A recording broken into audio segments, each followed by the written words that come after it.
Lynn Wilson is from Winter Tide LLC, and she has had a long career in the sector, and we are excited to have her here today.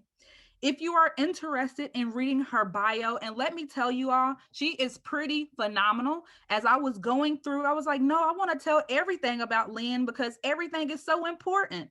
But because of the short time that we're get together today, her bio can be found within the Padlet. So please do take time to go to the Padlet and read more about her. And so today, Lynn will be discussing building relationships, influencing outcomes, and networking. We will have a question and answer session at the end of her presentation. And so, without further ado, I would like to turn it over to Miss Lynn Wilson.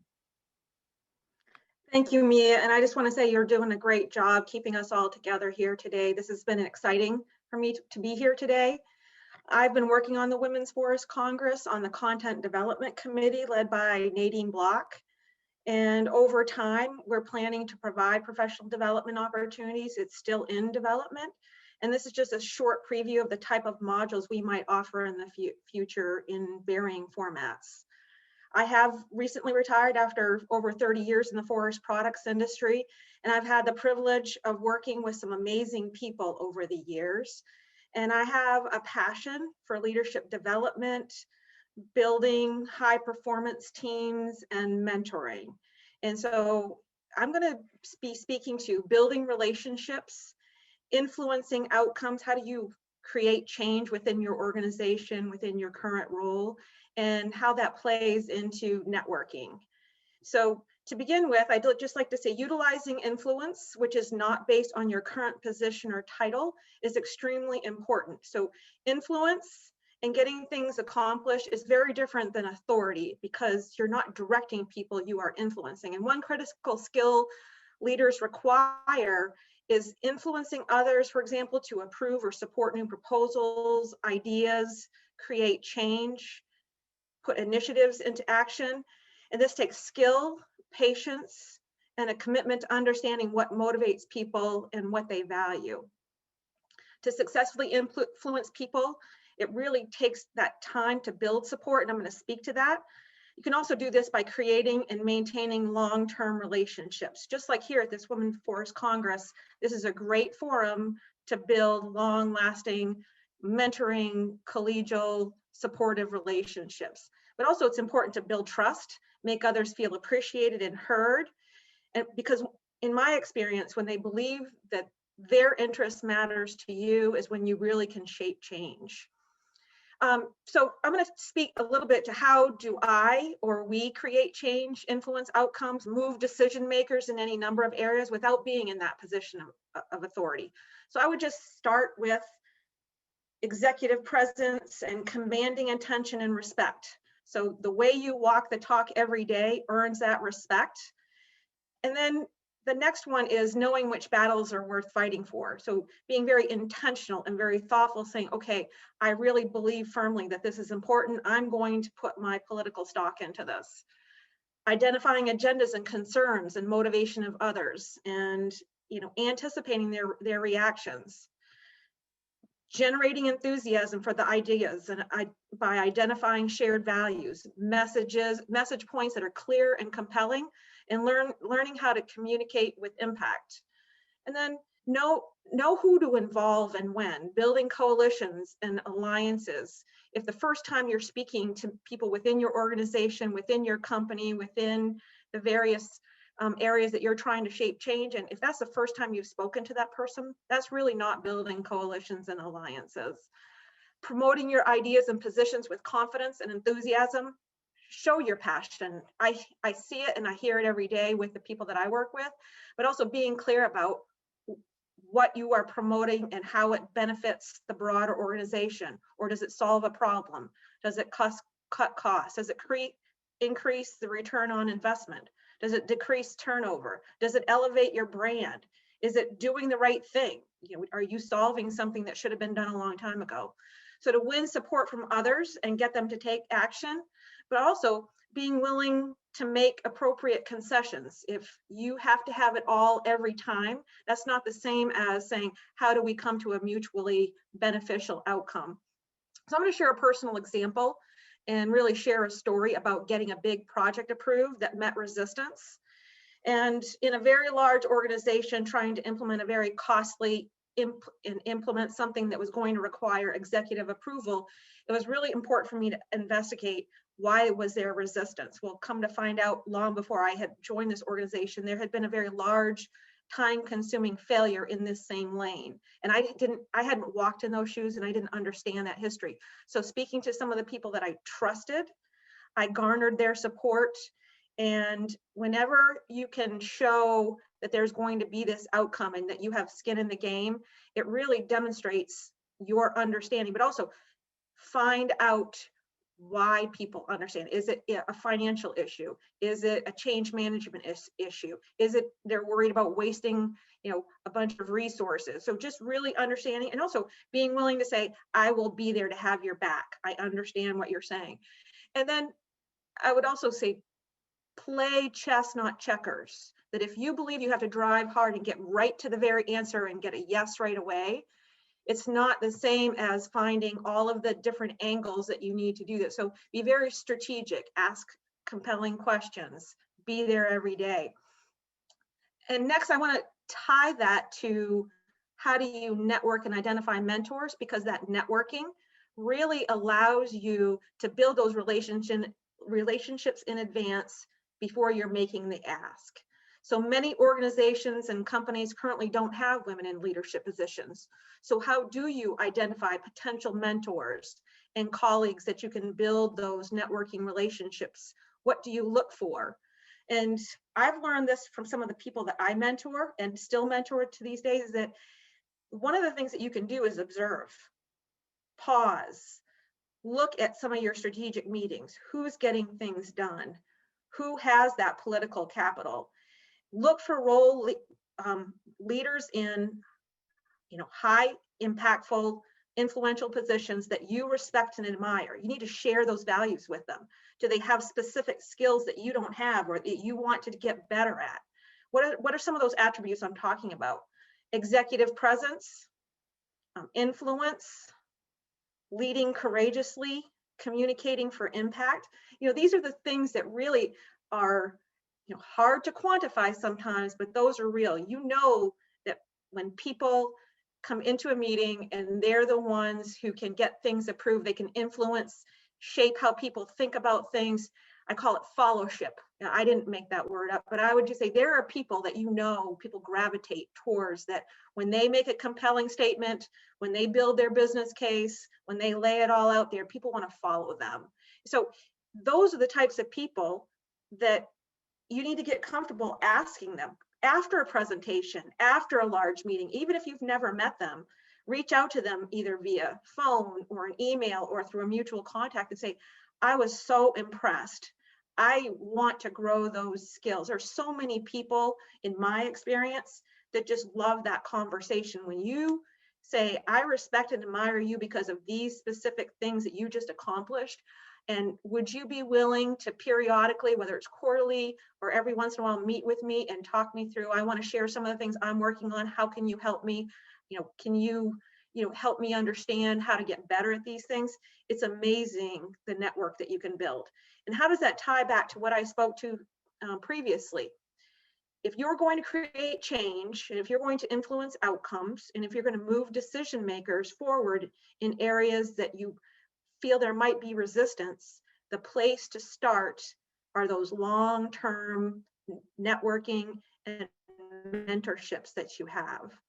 So one of the things that I'm really going to speak to next is some actionable recommendations. I'm going to bring this home, and then I'm going to open it up, or have Mia open it up for questions. But those actionable recommendations include: make an ongoing list of your network. Write down people that you know from your college years, or from work, or from other networks and organizations that you work with, other professional organizations, and assess your network. Do you have gaps? Put it on your calendar. Make an appointment with yourself to call them, email them weekly or monthly or quarterly, one time per year. I have mentors that I speak to only one time per year now, but it's still critical because they know I'm still here. And then assess your network. Are there peers? Sometimes we don't do good across the organization. We might be really good at building relationships up. We might be able to have very strong relationships with our current team members. But look at executives, look at allied organizations, look at your former colleagues and see where could you add to your network. And then self-assess. During COVID, I've noted many people are isolated, not just from geographic locations where they work, because they're working from home, your current career situations, and look for ways to network despite your, you are finding this as a challenge. Figure it out, ask for people for help.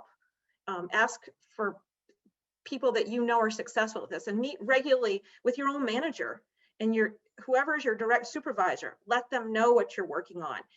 Don't wait for someone to tap you on the shoulder and say, you need to do this. You're all professionals. Get in the driver's seat of your own career, professional development, and your network.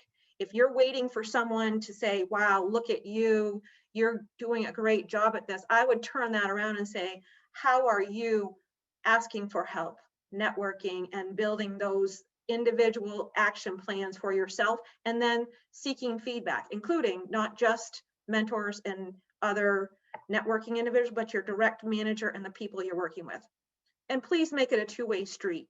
Are you offering assistance to others? Early in my career, I had no female mentors. 34 years ago, there weren't a lot of female mentors out there, and I've had some great mentors, and I would just say kudos to them because they really did give me a hand up. But now I feel it incumbent upon myself to pay it forward, that it's my turn to turn around and be that person that gives the others the hand up. And I would urge you to do the same thing. Avoid defining networking and mentoring as something others do for you. How are you providing professional assistance, insight, and support to others? When you meet with your mentors and networking with people, are you prepared with an agenda? Are you prepared with questions and updates on the current projects that you're working on and how maybe you can assist them or provide a fresh insight? I'll give you an example. One of the very young emerging leaders that I have worked with over the years, she's an amazing young woman, and there are many times where she provides me a unique perspective that I hadn't even thought of because I'm over 30 years older than she is. And so I would just say, keeping it fresh, that two-way street is extremely important. So finally, I want to wrap up. Influencing others, promoting and leading successful projects, shaping meaningful change in your organization is heavily reliant on building relationships and leveraging your network. That's all I had today, Mia. Lynn, thank you so much for those encouraging words, but not just giving us words, but words on how to truly make the movement in building relationships and building our network. And so thank you so much. So now is the time for question and answer with Lynn. And so if you have any questions, you can put them in the Q&A function and we will answer your questions accordingly. And so Lynn, you have one question thus far, and the question is, do you use a mentor contract? That's a great question. So in my particular situation, I have not created a mentor contract, but I have required the people that I work with on a regular basis to create an action plan. So an individual leadership plan and choosing a few areas that we're going to work on together and an agreement of what that cadence is going to be. Because for some people, it really requires in those early phases a once a month, 1 hour meeting. But for many of the more mature and people further down the career, once a quarter is more than enough to keep that pace. So I wouldn't call it a contract. I've heard others that do that, but I have required us to have a mutual agreement of what's my responsibility, what's their responsibility, and what are we agreeing to at the beginning, even when it's informal. Thank you, Lynn. The next question, and participants, please do put questions in the Q&A function, but I have a few questions that I can ask as of right now. So Lynn, when you said know which battles are worth fighting, what does that mean? I am a firm believer that being very intentional and knowing the lay of the land, and there's a great book called Adaptive Leadership, and one of the analogies that they use is that sometimes you have to get off the dance floor because you're in the middle of the action when you're down on the ballroom floor, and get up in the balcony and see what's going on around you to understand what are the real politics of it, what are the real resistances, and maybe they're not apparent, maybe it's not something that you're fully in tune with, and take a step back. And when I say, be very intentional and knowing which battles, that if you battle everything, then nothing's important. But when you choose because of your values, or you feel strongly about something, or you know it's the right thing to do, or you believe there's huge value to the organization, and you double down on that, people know that when you're going to go down a path, you're very passionate about it, but also you're doing it for the greater good. So that's what I mean. It's like, don't spread yourself, an inch deep and a mile wide. Then people don't believe that you have strong convictions. They just believe that you're, really trying to work on 50 things at one time. Thank you, Lynn. I always hear pick your battles Yeah, because all of the great. battles are not worth fighting. So you are so right about that. So, another question, if you work on your own, do you have any advice on how to change the conversation for other women? I love this question because quite a few years early in my career, particularly the first 10 years, I worked alone a lot. So I chose a couple of avenues, and I'll just throw these out as ideas because I'm thinking on the fly here. One is I got very involved in New England in the Maine Division Society of American Foresters, so that periodically I was supported by my company to attend, events once or twice a year, and I tried to help other women through that avenue.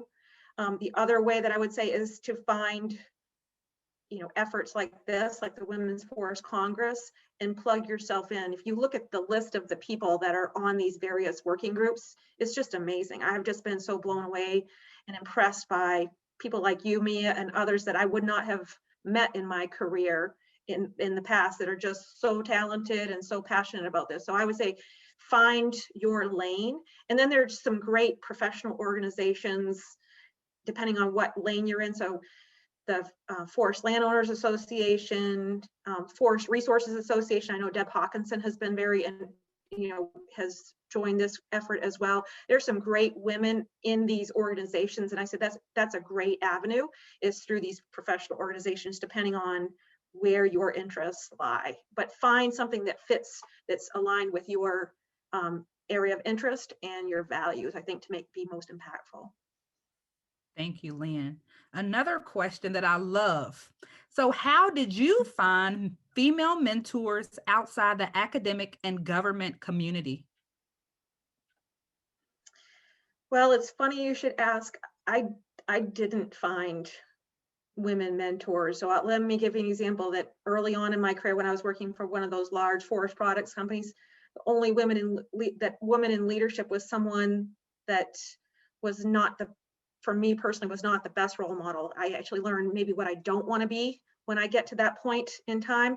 So I actually found two male mentors, one who went on to be, a CEO of a company later on in life. And he has kept pace with me all throughout my career. I would say now I would consider the women in my network, like a Deb Hawkinson, like a Jody Strickland that's at F&W Forestry, like a Katie Fernholz. I now have lots of women that are in my network that I never had before. So I would just say those are very important to me, but I am shaping change in that now I'm mentoring at various stages in their career 7 women, and I meet with them all approximately quarterly, so 3 to 4 times a year. So I have turned around and lent that hand up at this point in time. But unfortunately, I didn't find the right one that was a good fit. There's no sense in forcing it. It's got to be that good gut fit with you to say, this is someone I want to work with. Thank you, Lynn. So another question, how much time should I commit to building my network? My plate is already pretty full. I love this question because I don't know the right answer to this, but I'll just share with you what I've done. There's a great resource, and I noted it in my speaker's notes. It's called the Successful Manager's Handbook, and it was put together by a collection of professors and a lot of research. It's now owned by Korn Ferry, the big executive and coaching organization. And in there's a whole chapter on coach and develop others.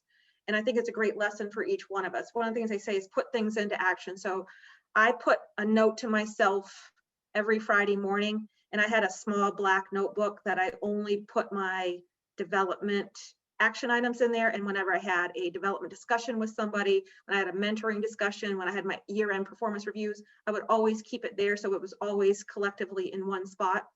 And Friday mornings, I'm very much a structure. I set goals for myself, and I would just look at those saying, did I practice the thing that I said I do? One of those things that I set for myself was to improve my communicating for impact. How do I influence others?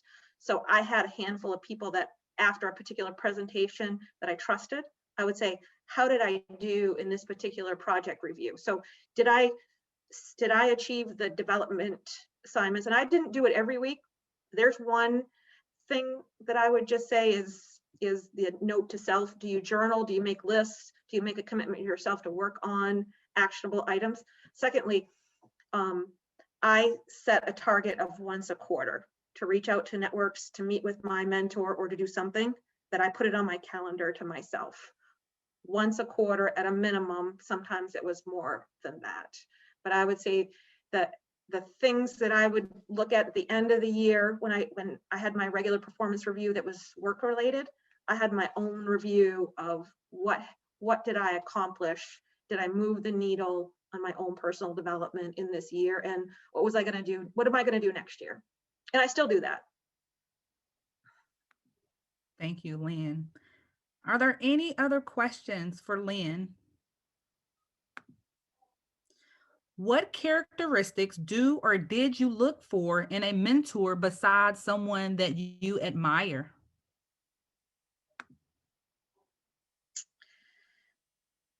One is executive presence and the ability to communicate for impact, influence others, and create that desire to follow that person. So I wanted to be able to take a step back and say, they have that factor, that they've learned it, that they put it into practice. Secondly, it needed to be someone who was driven and interested in the same types of things that I was interested in. So for example, I have a strong passion for transforming culture and growing high performance teams and working well together with a large group of people on one set of objectives. I love it when things click. So I wanted to see people who had done that even at a higher level than I had, and that not only did I respect and admire them, but they had been able to put it into action. It wasn't just that superficial, boy, they're great at something. It's like, no, they really have been able to dig in.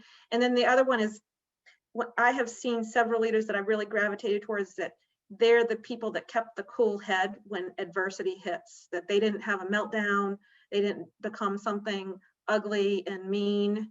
It's like they were saying, we're going to roll up our sleeves, we're going to demonstrate grit, we're going to plow through this together, and we're going to find our way through to the other side. And I have always gravitated towards those leaders that kept their head screwed on straight when adversity hits, not just when it's good weather. So that's how I have chosen, is number one, observe, and then who has been really successful at the things that I wanted to achieve.